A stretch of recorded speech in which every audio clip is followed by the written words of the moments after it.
Now we are. Yes. Hey! Happy Christmas, Jason. Hey, yeah, man. Happy holidays. First I want to catch up with you because it's like rare. We always do our movie thing and we're in the same chat, but like I've been meaning to ask you for like weeks now. How did your lecture go? Because I know you gave that lecture forever I ago. did. Yeah, It's been in yeah, the yeah, back of yeah. my I did. mind. I'm like, yeah. I lectured to some students at the University of Washington about music video production, and it was good. They had some really good questions. They were. I was kind of. I don't know if I should be surprised, but some of them was like, "Oh wow, you really did your homework." They were asking very nuanced questions about the wardrobe in some of the videos, and like I noticed that there's this motif of people moving or not moving a particular way in your in your music videos, and I was like, oh wow, fuck. That's awesome. It doesn't feel good to be on the receiving end of analysis like that. Yeah, a whole bunch of observant younger people. Yeah. I'm starting to feel the ravages of age. Yeah, I feel you on that, man. Yeah, Yeah. I've been thinking about that. And then also, you sent me a couple pages of your new comic that you're working on. Yes, That the was new awesome too. comic, because Yes.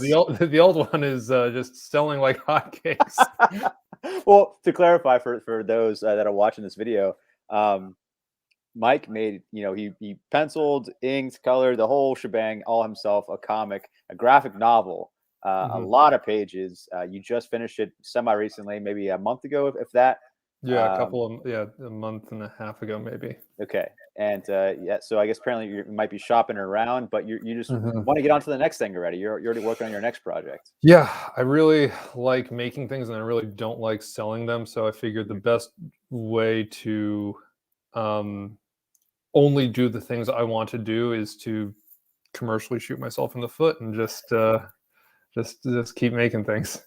Yeah, I feel you. That's very commendable and awesome because I feel the same way. I'm like the worst at promoting myself. I Oh, just it's terrible. I just almost refuse to do it. Yeah, almost. I just do what I'm contractually obligated to do. That's right. Which brings up the point. I'd like to thank our sponsors at Famra. Thank you so much for hooking us up. For those that want to know what Famra is, it's like camera but with an F. Download it in the free Apple iTunes store. It's free, and if you need a code, I don't think you do anymore, but if you do, type in the code Amethyst Goat, all one word, no spaces, and you should be in. If you have any trouble getting in, and if that code doesn't work for whatever reason, I'm pretty sure you don't need one, but let me know. Write in the comment section or something. I can hook you up with getting you in there. I think I can send you a personal invite and all kinds of other stuff, ways around that. So, yeah, it's a new app. It's a lot of fun. In our app on our phones, we are in the director's chair space. So shout out to the Family Homies of those who might be watching there. It used to give us a viewer count in the corner, but I don't think that's there anymore. Now it just No. says you're live on there. But This is us on the set of the new Black Christmas that we're going to make as soon as we satisfy our 57-year contract with Famara. Mhm. I definitely do want to get into a Black Christmas, maybe improvement or how you would do Black Christmas, but we'll save it towards the Yeah. end. Yeah. I guess let's start off with what was it 1974 or 1976? 1974. 74. Okay. Yeah. Yeah, which is, really amazing for I think the type of film that it was. Um, Before Halloween. Before Halloween, but Amazing. after Texas Chainsaw Massacre. Yeah. That is definitely, I think way gorier. This really didn't show too many killing scenes. It was always off camera kills, I should say. No, but like Texas Chainsaw Massacre, it did have this kind of like outsider art-y quality to it, where it's kind of, I mean, I was blown away by some of the composition, the layering and the framing. I'm like, everything is through lights and tinsel, Yeah. and it had this amazing artistry to it, which I was not expecting. Although I will say, I had never seen this picture before, but I did remember.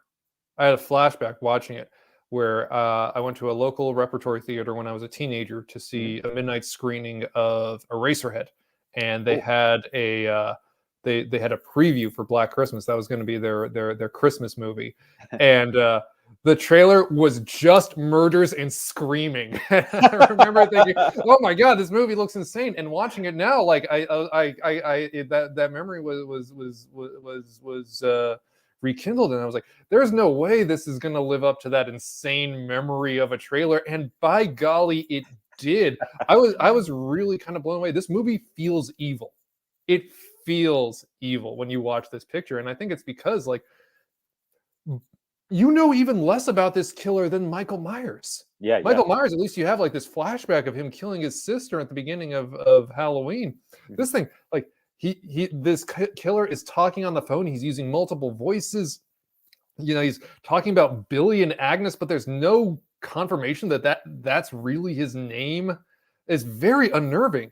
Yeah, I really like the POV from his, his POV, and you can hear his breathing, and it's, at first, like when this is my first time seeing all these Black Christmas movies, Same. and I think the reputation of the '74 one kind of I had in my mind of how important it was to horror, but I think I might have built it up too big in my head when I watched it. I think, and also I had been the modern viewer audience, I think, might have a harder time appreciating this film for what it was or is, because we've seen all these tropes in horror movies before, but this was like the first one to do a bunch of these things, so it's like really set the bar for all the rest that came after. Did Which is you really feel commendable. did you feel like your expectations were too high for the Yes. 74? Okay, Yeah. there were elements you that did not connect with you. Yeah. I do. I like the POV once again from the killer's viewpoint, but that was also, I think, they used that kind of shooting stuff a lot in the '70s, for other genres, not just We can horror. remember it from Rosemary's Baby. They Right. do, and I'll say this. I'm personally just formally, I'm not a big fan of the use of extreme wide angle lenses unless it's for a killer's POV. I think it's merited when Cool. they use it like that. It's funny because starting off, the movie starts off with him looking through the house, or just looking outside the window, or it looks like he's just like walking past it and he sees them in the window, and then goes and looks around and like climbs up into like a higher window, and just stays in the attic the whole time. And it makes you wonder. It's like, everyone always knows, you want to know who this killer is or whatever, or what his motive is, and he just is an insane person. You know, he does all those different voices on there, but it seems like there's like more than one voice happening at once. Also on the phone calls that he's doing, Yeah. you hear like pig squeals and like a woman's voice, and it's really layered and a lot of weird stuff going on. But yeah, just to end up, from my perspective, I thought if it was going to have a reveal at the end, it was just going to be like a mentally handicapped, unwell person that was living in the attic, and I thought it was going to be maybe the house mother's son or something like that, or not her son particularly, maybe because she's been there from the beginning, the house mother. It's like Mhm. the child who lived there before she was there, or that was abandoned there, or something like that, and she's always kept it there because that's where he was when she found him. I thought that was going to happen or something like that, but of course it did not. I do prefer this ending, how it is left ambiguous of who the killer is and Yeah. what his motives are. I heard that was a big complaint, though. Not a big complaint, but I mean, I guess back in the day, some people Well, it didn't was appreciate that. this movie was not appreciated when it first Right. came out. It wasn't until years later that the critics retroactively were like, "Oh, this is one of the most important horror films of all Yeah. time." Um, I guess I really enjoyed that ambiguity, and I thought Mhm. that to know where this thing came from, it would have diminished it. It reminded me of something about something that Alfred Hitchcock said about shooting violence in a film, Mhm. where if you have the violence happen off screen, the uh, the viewer will imagine Mhm. something infinitely more fucked up than what you could actually get True. away with Yeah. showing.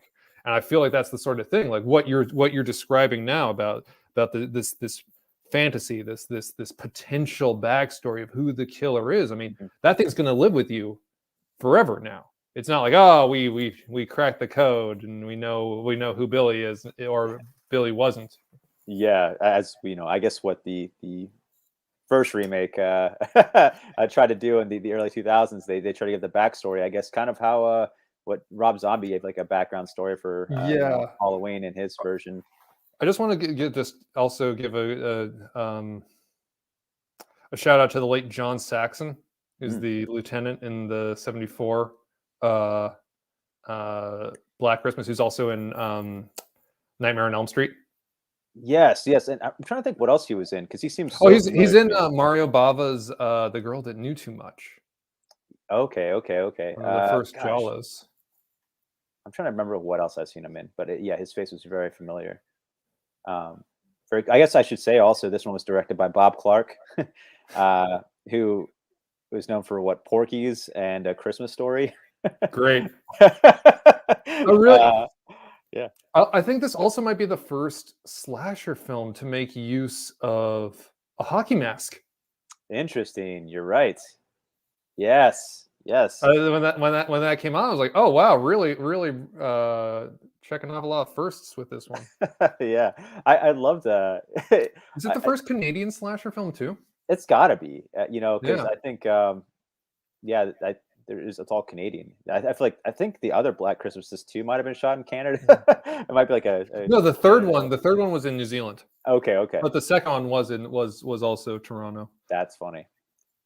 Um, yeah, I really like those phone calls and how just like he's like yelling his Twitter stuff at one of the girls, and then at the end he's like stops and he's like, "I'm going to kill you." That's the He's like, scariest. That's straight the face. scariest part of the movie for sure. Yeah. I sat up in my seat when that happened in the very beginning because it starts off creepy and then it kind of goes into goofy when he starts doing like the pig oinks and Sure. stuff and you're kind of like I don't know, but then yeah it gets super chilling. He's like I'm gonna kill you and then Yeah, hangs just up straight. immediately. You're like oh my god. He's like, "I know what I'm doing. I'm not just all crazy. I am Well, crazy, but so what's interesting about those phone calls is they were all created after the fact. They just had in the script like generic obscene dialogue and like the director was just off screen kind of like barking things at the girls and so they would respond to the phone and then they just created this weird sonic texture in the post-production process. that's interesting. Yeah, that's something I think I've enjoyed for all the Black Christmas movies was the phone stuff. I don't want to jump too far ahead, but I guess in the newest one, it had the airdrops. I think the airdrop Yeah, text the text messages. messages. Yeah. That was really cool because I guess they could have been just like DMs or just text messages from wherever. But I like to think that they were like airdropped into her like inbox. Like you had to be That is cool. nearby, but with like a Bluetooth or something like that, and she just happened to have that feature left on. But yeah, that was a really neat twist. Yeah, the way that the way that the two successive films just kind of build onto one another creates like this Russian nesting doll of Black Christmas. Yes, for sure. Yeah, I'm really looking forward to the end of the conversation to try to combine them or give our little 2 cents on what to do with it new. But I guess I don't want to move on too fast. But No, we it's do fine. have No, we got 3 films to go through. yeah, yeah. We should keep it rolling. Okay, so any last things you want to say about Black Christmas 1974? Let me check my notes. Well, I guess it was based at least in part on a real Montreal serial killer. Oh wow. I think he was called the Vampire Rapist was the name of this character, and I think that it's also an early on-screen incorporation of the urban legend that's always like the call is coming from inside the house. You see this in like when a stranger calls and stuff. Uh-huh. And I think like the way that the film incorporates urban myth and true crime is very interesting. I mean, it does remind me of Texas Chainsaw Massacre in the way that Texas Chainsaw Massacre takes the Ed Gein killings and Right. kind of recontextualizes them into 1970s America. Mm-hmm. Yes. God, I just love Texas Chainsaw Massacre so much. It's a masterpiece. Yeah. It's untouchable. Yeah, it's just gosh, I don't want to just rant about that movie, but I mean, that scene is always stuck in my head at the very end with Leatherface spinning around with his chainsaw at sunrise. It's like a Terrence Malick movie. You have the fucking beautiful. the solar flares behind him and stuff. He's just dancing, he's spinning around with it, swinging it wildly in circles. Oh, And so good. it didn't dawn on me until this very moment that that's why there are solar flares over the opening credits of the movie. Interesting. Yeah, I never noticed that. What's up, Saints for PX? Thank you for joining. Says I have no idea what the fuck you're talking about, but since I'm high, I feel like this is a great conversation. Yeah, We're please. talking about Black Christmas, Black Mhm. Christmas, and Black Christmas. The Yeah, 1974 film, the 2006 remake, and the mhm. 2019 remake. Yeah, definitely. It is the season. It is the time of the season for Ho, some ho, Christmas ho. movies. I guess to move on to the next one, Yes. Black Christmas, 2006. 2006. This one is directed by Glenn Morgan. Glenn Morgan he did some of the best X-Files. Yeah, he wrote like 75 episodes or something like A that. lot of them. And his Yeah. brother, Darren Morgan, did like all of my favorite ones. That's cool. And then I guess he also Final Destination 3, I think. Yeah, second unit director on Final Destination 3, Which and he did Willard. that's right, the remake of Willard, right? Yeah, and he Yeah. said after he did Willard and Willard bombed, he's like, if I make one more film and it bombs, I'm never gonna get a directing job again. And he's Wow. more or less right. The only things he's done have been X-Files related since Black Christmas. Interesting. Yeah.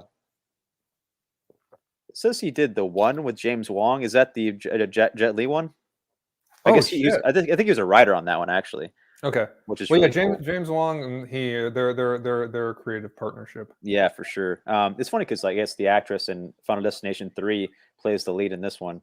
And they were on an airplane together. They had just wrapped. It was like 4 a.m. He's like, "You want to do this Black Christmas remake?" And she's like, "I guess." Wow. I think. Oh, sorry, go on. I was going to say because I recognized Katie Cassidy as well. I think she's more or less one of the leads, if not the lead. I'm having trouble remembering who exactly was the lead because they're all just blending together in my head because I saw. Yeah, I distinctly remember Michelle Trachtenberg getting killed with a skate. Yeah, she gets scalped by a skate. The house mother of the sorority. Was she in the first one? She's in the first one. She's Phyllis in the first one. That's amazing. Yeah, great casting for that. I do want to say Katie Cassidy though. She's in the Arrow TV show on CW. That's long and over. But that's where I recognized her from originally. And then I lost interest in her immediately. I think as soon as I saw the character, I didn't like the character in the TV show, but in this she is definitely more likable. But I will always remember her background as a rich kid. She's her dad is what's his name? Something Cassidy, the pop star from like the 70s. Butch Cassidy? No, not Butch Cassidy. That's the that's the cowboy. Right, David Cassidy. David Cassidy. Wow. Yeah. I think he made that song. I think I love you. That one. I think I know it. Yeah, but I'll always remember her as just like a rich kid. And then also I think there's like one or two other cast members on in this movie that were just like rich kids. That's cool. Which must be nice. Yeah. Also, Lacey Chabert from Mean Girls, Lost in Space, Party of Five. She's in here. Amanda Seyfried auditioned for the lead in this movie, and one of the Weinstein said, "Absolutely not. We can't have any more Mean Girls in this film." That's too bad. That'd be fun. Yeah, which I do think is. I think that's an important thing to talk about. We said at the top of this thing about how every film somehow, of course, reflects the epoch in which it was made, and I feel like we're 2006. We're getting into the era of Weinstein, and you can really feel the Weinstein imprint all over this movie. The over explanation. Yeah. Weinstein. Weinstein never met a story whose ambiguities he wanted to bulldoze over and just add all this fucking exposition. A lot of exposition, a lot of flashbacks, and some of them were like a little confusing. Like I guess maybe the editing is just bad in this movie, but at one point you see the killer Billy Lenz escape the mental hospital, But before it shows him escape in a flashback, before it shows that he's already in the house and kills someone. And it's like, well, then they show the flashback That's of the how he sister. got there. I was like, what? Oh, that's right. That's Maybe it the was this. sister. Yeah, Okay, they okay. got Agnes in this one. See, You but got where did she even come from?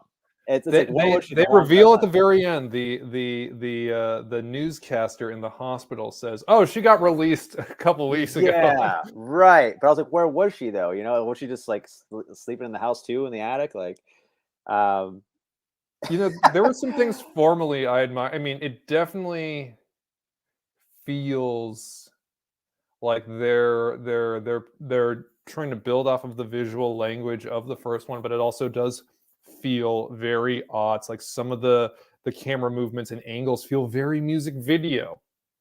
Um, there's this particularly like these shots, like just like gliding over the bathroom tile. I, for some reason, felt like something. I was like, God damn, like this feels so. It like being someone that grew up kind of like, you know, becoming aware of cinematic technique in that time period. I'm like, oh wow, this is like hitting like weird like funny bones. yeah, yeah. Um, That scene where you're talking about when it went over the tile and it was, you know, the girl's puking and her toe hit up a tile and you see you the know, eye looking through the. yes. Did you catch how it was like green screened in the eyeball? That was I didn't see it was amazing. green screen. That's Yeah, good that it was. it like very briefly for like a half a second or a millisecond, like you see the eye like cover her foot as she like as soon as it goes to that scene, you see like the eye Wow, that's great. and then Oh man. afterwards, like when it like it I think when it moves or gets covered again, it's like still there for like half a second, like before it gets like covered over. Um yeah, The so I was like laughing at that. I'm like, that's amazing. This is some bad green just screen footage.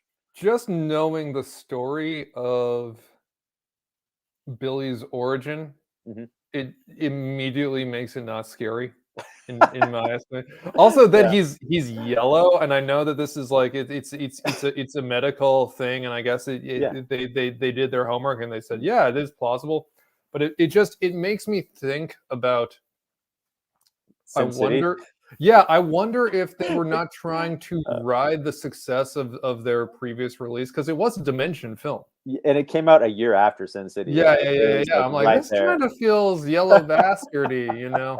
Definitely Um, Yellow Bastard for sure. but I think it's also, if you listen to what Morgan has to say about it, he doesn't have any kind words for the Weinstein. Surprise, surprise. But I guess like in the wake of Saw and Hostel, they're like, oh, you got to put in more gore, and like he didn't want to, but he kind of had to like direct a lot of he had to direct the Michelle Trachtenberg murder scene kind of under duress. Mm. And I think he has a uh, not very many kind words for the Weinstein interference in this picture. It's funny. I watched the 1974 one first, naturally, and Mm-hmm. usually I watch them in the order they're released. But this one I watched today while working. Uh, um, it was on HBO Go, the newest one. Yeah. So I was like, sweet. So I saw that first, and then this one we're talking about, the early 2000s one, 2006 one.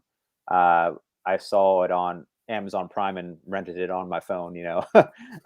So it was definitely a strange transition for me going from the early one to the newest one and seeing Mm-hmm. what they did with that, then going to this one, which I felt like was trying to be more of like the first one, but like to the extreme. And they gave the extra background story for Billy and a lot of other nonsense. And they added in the sister. I wish they would have made her more of the killer or something. Yeah, because I feel like they were really trying to make you sympathize for him in the beginning. For his behavior and how he turns out to be what he is from his parents and his family life and stuff. And then of course you don't have sympathy for him, but it's just like kind of a weird thing to do. I don't know. Perhaps a bit of foreshadowing. A lot of victim blaming coming from these Weinsteins. Mm-hmm. Yeah. Someone should maybe do some sleuthing around there. Yeah, it's strange, huh? Yeah. um, yeah, I'm keep mixing up certain kills with the newest one and The this one. icicle through the head. Now, That was the was that house mother.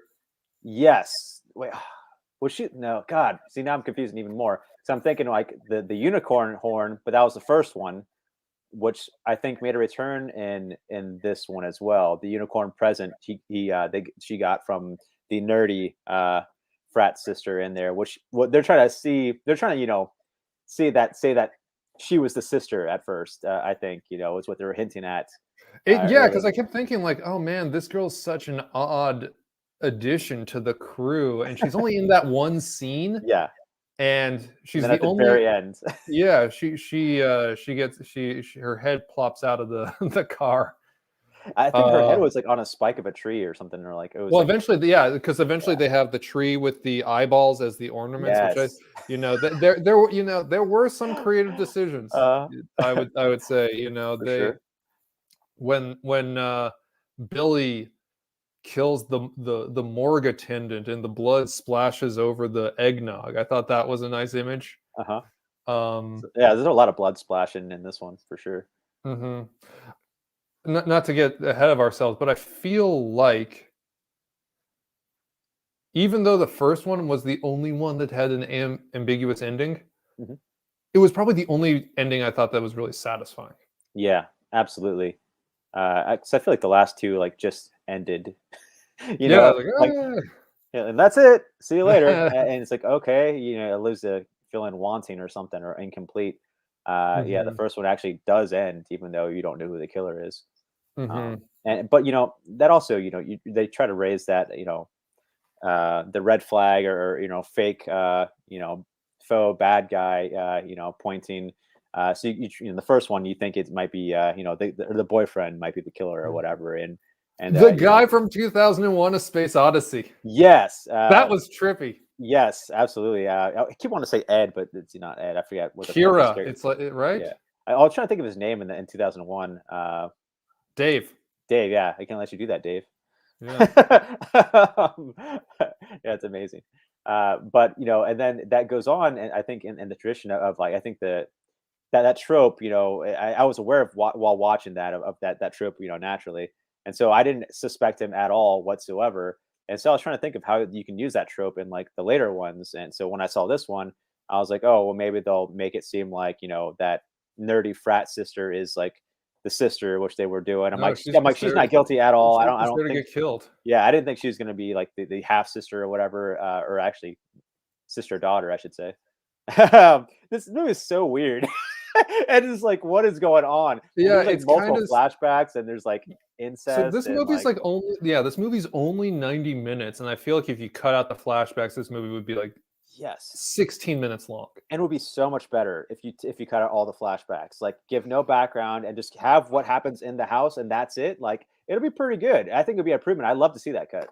I mean, I kind of, although I will say, I kind of liked the actress that played Billy's mom. I thought seemed like she seemed like she was having fun chewing Mhm, up the scenery. mhm. For all, Yeah, but it's weird though. 2006 is such an odd time because you do have this horror porn quality to it, but a very kind of sex negative view. mm, I feel like not maybe that's not the phrase that I'm looking for, but maybe I feel like there's a weird chastity to the movie. Um, the what's the Mark Twain line, like the curtain of charity is gently closed over the scene that implies incest. Where like meanwhile, like like Billy, like when he kills his stepdad, you see him drive the thing through his fucking head and the eyeball. There's a lot of things with eyes in this movie. yeah, yeah. A A lot lot of of things with eye eyes. fixation. Could be because like the first one, that's all you saw of the killer was his eyeball sticking out of Mhm. things. And they don't know who played that part Wow, that's in the cool. first one. Again, like weird ambiguity. Interesting. Yeah, that's neat. I think also in the first one, didn't they like infer like incest also as a background Kind or of something in like that? when Billy is talking to Agnes. Yeah, Yeah, yeah. it seems to be implied, but again, it's like, It's just ambiguous. Yeah, what is this mythology you're referring to? right. So I do kind of appreciate the back because I guess my first impression when I saw the 1974 was like, I like the idea of an unknown horror that's out there, like almost like a H.P. Lovecraft type thing, just unknown Mhm. horror, Yeah. and not knowing who the bad guy is, and having that terror live in your house. That is absolutely terrifying. But I did feel wanting at the ending. It was like, I did kind of want to see like who the bad guy was or what his motives were besides just being crazy. And did he always live there? Was he just passing by? What could this happen on any other house? Is this is his first house? Is this like has he been doing this all year? So I had a lot of questions, and once again, everyone's imagination is always better than what people end up writing. But as we saw in this Black Christmas, where they try to give a background, and it's pretty awful. It's just I don't know, gruesomeness for gruesome's sake. Just like how far can we get with this? Can we put some incest in there? Can we put some eyeballs Cannibalism. and cannibalism? Yeah, There's yeah, some cannibalism in there. Like yeah, they're really going for every taboo yeah, in this picture, for and sure. the effect is ultimately kind of numbing. Yeah, because it didn't make it better, No. and it's like I almost wish the 74 had like, a bad guy reveal and background story. Then the 2006 one, I wish it didn't have that, So I don't know what I want because like I just needs to be somewhere in the middle. I don't know. But I Well, guess maybe what about the 2019 version? I was to say What's let's go on to 2019, the newest one. Mhm. What was your first impressions of that? Well, so I thought there were some interesting things to it. I think it's so interesting as a reaction against the 2006 version. Mhm. Um, the Hmm. I do first, want to say, sorry, 1974 one had the hot topic of abortion brought up, that's which is right. huge back then. That is like a huge hot topic button today, much less back then. And that continues on to the newest one, Hmm.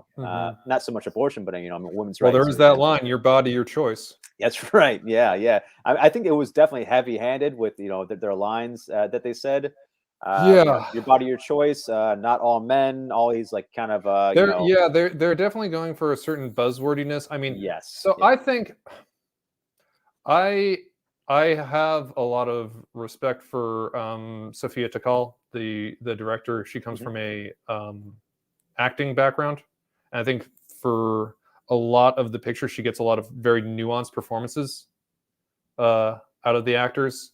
There's a naturalism in the scenes where there isn't murder and mayhem. Hmm. Um, I think Imogen Poots is just she's It's great. great, and well, Yeah. she's great in everything, but she's great here. I feel like this is also the first, unless I'm mistaken, this is the first Black Christmas that is PG-13. Yes, and I guess that was their contract with Bloomhouse. It was they wanted a PG-13, but I think they got some backlash on. Gosh, I can't remember what it was. What their problem was with the rating while making it, but it was something to do with a certain scene. Gosh, I wish I could remember or what the controversy was. And they said Bloomhouse said that if they have a problem with whatever that they were doing, and the ratings board says they can't do that, then they will be more comfortable making it an R, and just to support their idea and go with what they wanted to do creatively. Huh. But if the ratings board or whatever didn't say anything about it, then like they just want to have a PG-13 to have more be more accessible. Well, I feel like that to me telegraphs that unlike the 2006 and the 74 version, this is for a younger audience, and Yeah, it yeah. feels instructive Hmm. in a lot of ways. I mean, you can really feel like, oh, this is uh, a response to um, Kavanaugh's confirmation on the Supreme Court and the Brock Turner case. You can feel like, oh, this is definitely um, a product of being made in 2019. Um, I think that the 74 version was a year after Roe versus Wade as wow. well. So yeah. See, you learn so much from Black Christmas. Yeah. Um, but that being said, I would be lying if I didn't think some of the things were a bit heavy-handed. Granted, you can't really blame a horror movie for being heavy-handed. You can only blame a horror movie for not being scary. But again, it being seemingly made for a younger audience than myself, Mhm. I can't speak to what someone younger than myself would find scary. Yeah, I really enjoyed the first half, if not 2/3 of this movie. I was like, this might be the best one. I don't know. And then all of a sudden it takes a weird turn. I was like, all right. Well, once you start bringing in the supernatural element, I mean, Yeah. first of all, this is all this. There's no Billy in this. No, no. It's technically like not a Black Christmas movie, really, except that it's an attack at a frat girl's house, you know? So I don't know. And it takes place during Christmas, I guess. But Well, and so the yeah, I phone mean, thing, the phone this beaming. one, this one really does lean into the culture of Greek life, of fraternities and Mm, sororities, and their kind mhm. of seemingly toxic commingling Yeah. on the college campus. I feel like I just want to. I just remembered that the 2006 has a Dick Cheney shout out. Do you remember that? No, what happened was She goes, Dick Cheney would be a better sorority sister than you, or something to that effect. But again, sign of the times. There were some, like you said, like the incorporation of the texts as opposed to the obscene phone calls. I thought was interesting. Um, there were some other callbacks, like the plastic bag overhead. It yeah. was nice to see a woman do that to a male victim. Yeah, totally. But like, yeah, I mean, like there's some weird things where I'm like, I don't know if they necessarily nailed the landing on the Camille Paglia name drop in the beginning.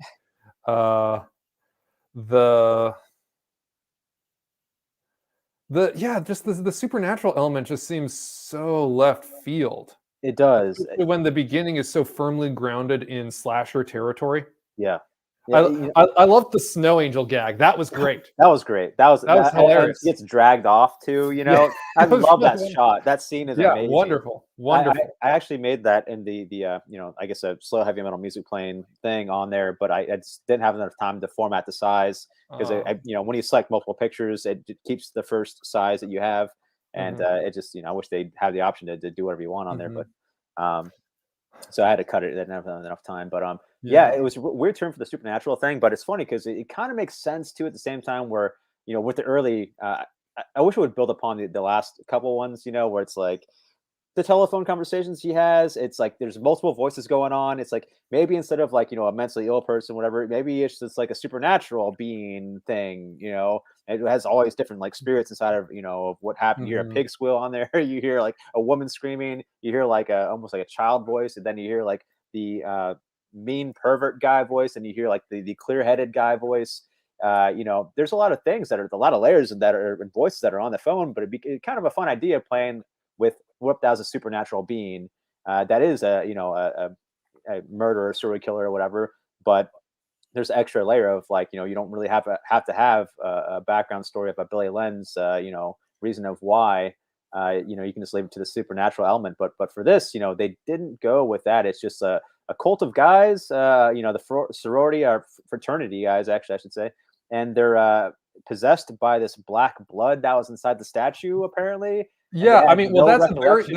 I thought that was a very smart get around to probably not being allowed to show very much blood Ah, you're right. for Yeah, the the rating black. board. Yes, you're right. So I think that was really clever on their behalf. Also, one of the Um, best scares too in all the movies is when the fraternity sister's trying to find the Christmas lights. She's the Christmas lights expire, and she's like trying to find the plug for where they go in, and she finds it. And of course, you expect a jump scare, but you don't expect like the guy's face to be like right there when the lights mhm. go on. And that was cool because you didn't know what they looked like, and he had a mask on, so it was like seeing an all black face and a black hood. That was I didn't jump or anything, but I was like that was pretty good. You can tell me that you jumped during this scene. But It's all right. it's hard to scare me, and it's hard to like. I think horror movies for most of the time like don't scare me, and I don't feel weird watching them. I don't know. And then also with like stand up comedians, I usually don't laugh at stand up comedy. I don't know why. It's just like I don't know. I'm just desensitized maybe, but Mhm. I loved also another great gag in this picture was the fucking shithead boyfriend getting hit in the face with an arrow.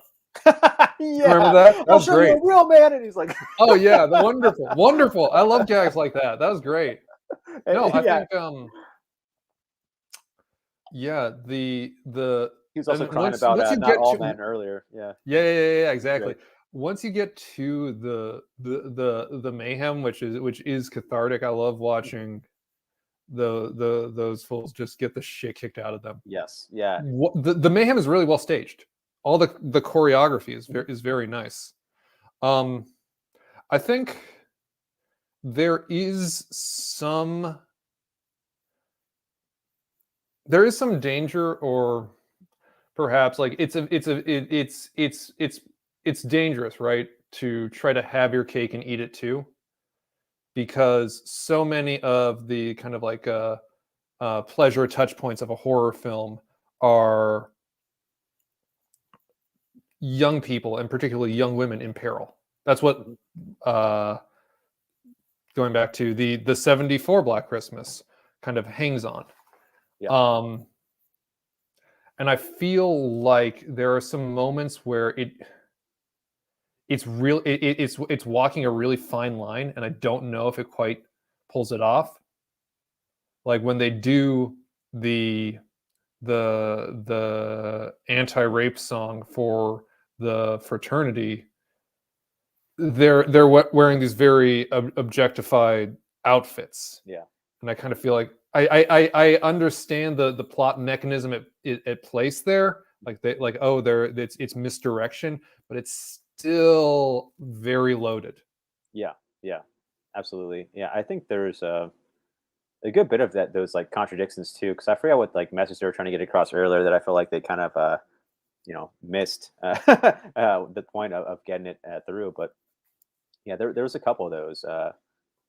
Um, God, yeah, there's something I wanted to say about the song before too, but I can't remember right now. That's been They have a produced version of it over the end credits. Yeah, yeah, like an actual real song. Yeah, Mhm. yeah, I heard that. It's funny, yeah.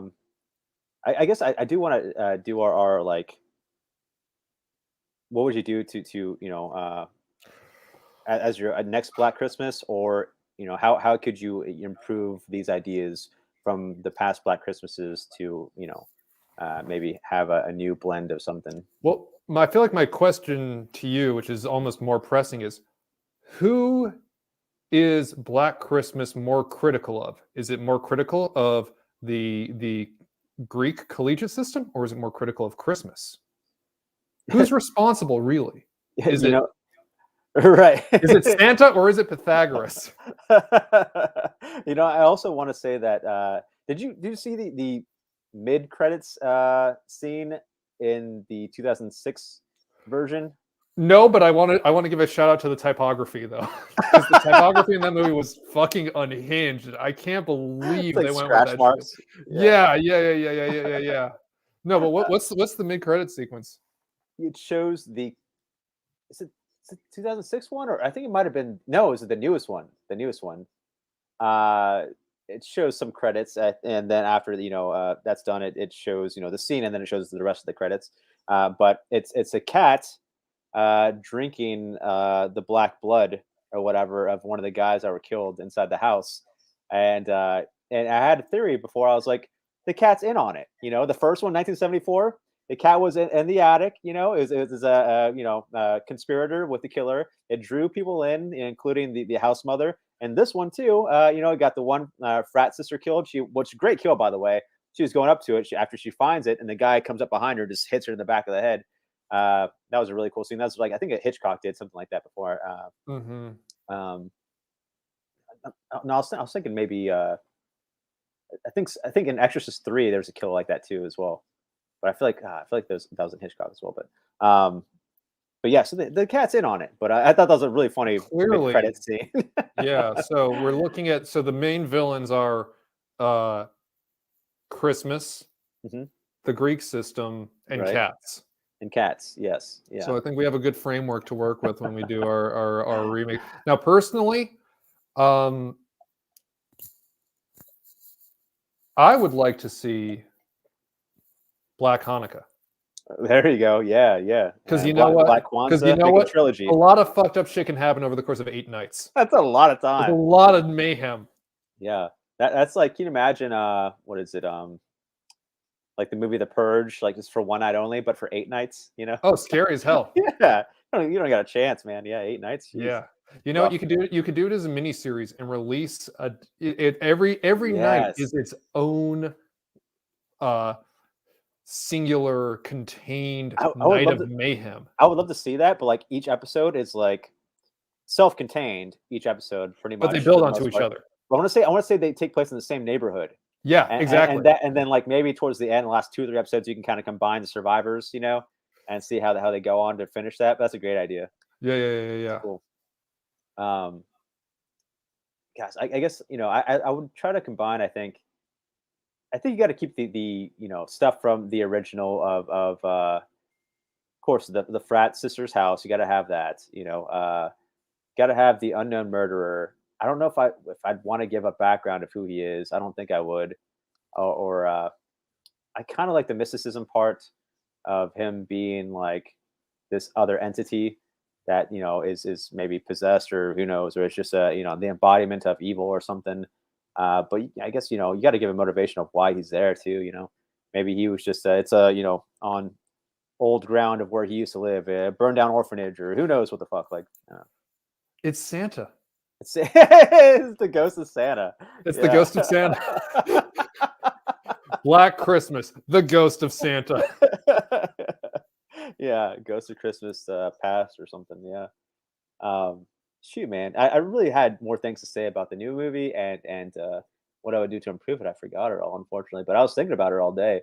That reminds me too, like of like I do want to say the best I think kill I've seen in these past Christmas movies was from Jack Frost, the first one. Yeah. The Christmas ornament smashing face plants of Christmas ornaments over and over again, repeatedly, as the face gets bloodier and bloodier each time you see it, and more things like on her face. That The we didn't connection. get to talk about that before, and so I had to bring up this episode. No, that's good. And that reminds me of the again, like my favorite actor moment in Black Christmas 2006 is in one of the myriad of flashback scenes when the mother crushes the ornament in her bare hands. It sprinkles over the baby. Yeah, she's so pissed at having this child.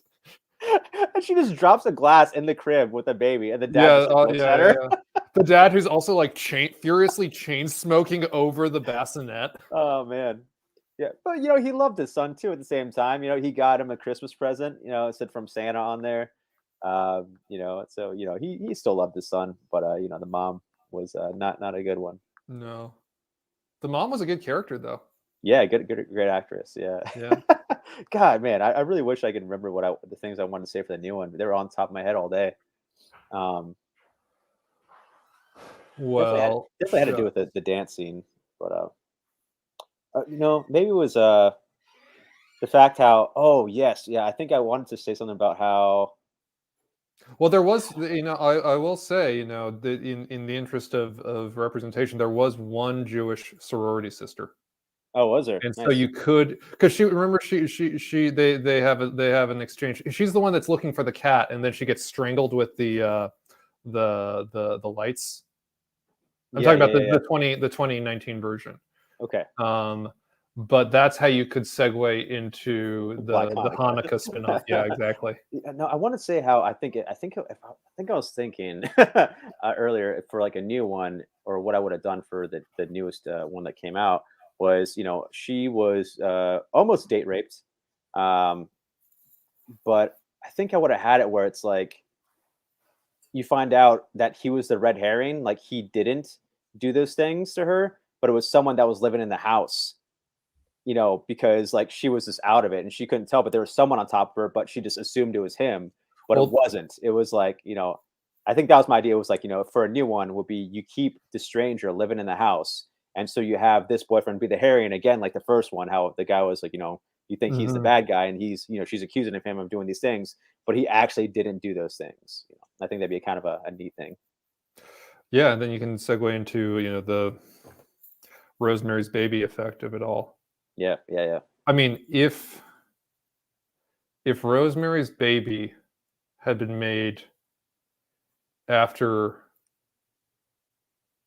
Roe v. Wade, I mean, it could be like half a movie. Yeah, just half a You know? movie, right? Yeah, I thought that was pretty impressive how they brought up abortion back then, and yeah, No, I Black Christmas '74, I thought was oddly progressive in its politics. yes, absolutely, and I think it was really cool too how you just how they point out the incompetency of the police in all the movies. Yeah, exactly. Oh my god, oh my god, is it the actress that plays Lois Lane, who plays Yeah, the Martha drunk Kidder, soror yeah, she was awesome. so She's good, amazing. I amazing, loved her. amazing in this That's picture. that's my favorite thing I've ever seen her in ever. She's so good in this. When she's the drunk sorority sister, she gets it, man. She's able to do that kind of like broad swinging emotions of the drunk, and Yes, it's really realistic. Like at that I dinner was scene. really sad to see her die because No, I yeah, no, loved she her. was She was my great. favorite character in the movie. Yeah. Yeah, no, she was wonderful. She was for sure. But I mean, this is also really interesting. Is again to not to heap praise on the '74 version, but normally when there's a killing in a slasher film, you kind of forget about them for a while. This film keeps going back to that first body. Mhm. That initial body keeps coming back, and then it's so disturbing with the plastic around the face. Yeah. It's so creepy and dehumanizing and sad. Like when you see it in the rocking chair. Yeah, I thought it was neat how they also did a search party for another missing girl that was found dead, and that was kind of in the middle of nowhere in the movie, and you kind of just put it together in your head that it was probably the same killer, and then these Mhm. things have been going on for a while. It's not just these girls that it's happening to, but other girls in the area, which is pretty neat. Yeah. Yeah, I like that. Christmas is a scary time, man. That's Yeah. that's the takeaway from Jack Frost and Black Christmas and It really made me wanna watch. I didn't know how many, Christmas horror movies there were, and so now oh, it makes me wanna watch the other Silent ones. Night, Deadly Night. Yeah, I never seen those. Yeah, yeah. Yeah, I just happened to scroll past them. I was like, "Oh, wow, look at these ones." yeah. Pretty neat, man. Well, I guess any closing words about all these Black Christmases? I can't wait for the next one. Yeah. Gosh, these last 2 came out pretty close to each other. When do you think if they would make a next one, do you think it'll be a sequel to anything? Do you think it'd be a whole new story? I think they've got the remake reboot thing unlocked now. I think it's Yeah. what actually I think in the spirit of uh Spider-Man No Direction Home, uh The you multiverse of Black Christmases. multiverse of Black Christmases. Yes, yeah, exactly. I love that. They can all meet up in the last one, like the last Halloween. All in Yeah. one house, the super frat house, and they just take on misogyny Well, and kill her that like together. the black gunk from the statue, you could have like the effect like in the Matrix where the Becomes the mirror body. starts spreading over Neo's hand and then goes into his mouth, and you have like cyberpunk I love it. wormhole, Are but you gonna it's see? actually tinsel. Are you gonna see? Are you gonna see the new Matrix that comes out this weekend? I'm going to see it tonight as soon as I get off the phone with you. Nice. I'm seeing it Sunday. Oh, cool. Yeah, I only heard 2 bad things about it. Nothing in detail. Just general reviews were like, "It's bad." I'm like, I'm looking forward to Sounds it. good. I know I'm looking forward to it. Unfortunately, Yeah, I don't know. The Matrix holds a special place in my heart. same. Yeah, and I really enjoyed some of the video games, and I like the Animatrix a lot too. Even though I'm not a big anime guy. Yeah, Animatrix was cool. I mean, just I don't know. I mean, there's also something there's a circulated meme about how the threat of being trapped in a sentient computer's impression of the late '90s isn't so scary anymore. Yeah, yeah, definitely. Well, that's awesome. Well, Mike, do you want to give any last words of where people can find you on the social media and maybe things that you've created? Yeah, sure. Why not? You can find me on the various social medias at Mike Heresy. Um, That's Mike, as you can imagine, and Heresy, Heresy, right there, if you're watching on the YouTube. And I'm a music video director, graphic novelist, filmmaker, and all-around fun guy. Are you working on a new film, or are you kind of just busy with other? I'm in projects? post on a film that I shot back in May and June called "Your Heart Is a Dark and Rotten Place," and Whoa. it's sure to be a crowd pleaser. I love it. That's awesome, man. All right. Well, thank you everyone for joining us tonight. And Thank you, everyone, and thank you, Famra. yes, thank you, Famra, so much. Everyone, download Famra, please. It's a free app. It's a lot of fun on there. A lot of fun video options you can do. You can change arenas, or watch us sitting in our director's chairs over there. So thank you very much for our sponsors at Famra. And I think that's all. Do you think we're going to come back next week? I don't know if we'll come back next week, but we might come back in 2 weeks. Okay. What do we think we're going to watch? I think we talked about it before, but I can't remember. Oh gosh. Well, in 2 weeks, I feel like we need to figure out is there a movie about Baby New Year? Well, didn't one of these directors we talked about direct Baby Geniuses 1 and I 2? hope so. I'm pretty sure. I think it was the last one. Yeah, I think it was the 2006 Black Christmas director did Baby Geniuses 1 and 2. But no, as far as Baby New Year's, New Year's, I've no idea. Okay, well Yeah, right. is there any New Year's movies? Yeah, man. We need to. So in the time between now and when we meet again, we need to make a movie about Baby New Year and then remake it. Yeah, or remake right away. Yeah. All right. Well, so maybe a New Year's theme. That's kind of fun. I guess what else is going on in January? I guess I was trying to think maybe like another like winter solstice thing as well. But I feel like once Christmas is over, Yeah. people What else wanna happens in January? right? Yeah. Yeah, there's got to be some other pagan holiday or something we can Yeah. kind There's of. got to be. I mean, we could watch. I mean, in the spirit of January 6th, we could watch some crazy riot movie. If there's like some, I don't know any films about riots that have been remade though. Yeah, I don't know. I mean, we could also do our director of the month thing finally, and just Finally, yeah. yeah. I don't know. That's a big feat, though. Gosh. I mean, there's always wanted also, to say that. there's all, you brought up Texas Chainsaw Massacre. There's 3 Texas Chainsaw Massacre. Yeah. There is. I'm just saying. Gosh, I'd be so tempted to watch all of them though, and there's so many of them. The Platinum Dunes one is so bad though. Oh my god, that 2003 Michael Bay flavor is really rough. Yeah, it is really rough. And I never saw the part 2 with Dennis Hopper and Matthew McConaughey. That'd be kind of funny. I don't think McConaughey's in part 2. I think he might be in 3 or 4. Interesting. But part 2 is weird. The tone of 2 is really strange. It's kind of cartoony. It's like the jump between Evil Dead and Evil Dead 2, Dead by Dawn. How there's like this kind of like Tex Avery component to Dead by Dawn, right? Dead by Dawn is the second Evil Dead. I don't remember the subtitle of it now. Okay, well, it's like that, but like on speed. It's a lot of cackling and a lot of chainsaw mowing. A lot of hand breathing and laughing. Yeah, it's weird. They bring back the dad, who's a good character. Obviously, they don't bring back the hitchhiker, who I think is the scariest part of Texas Chainsaw Massacre. When they get that guy in the van the first time, it's so upsetting. Well, I guess if we can't do next week, we'll do 2 weeks from now. And if we can't find a theme, then we'll just pick a random other remake movie thing. I'm trying to think if we can do next week. We'll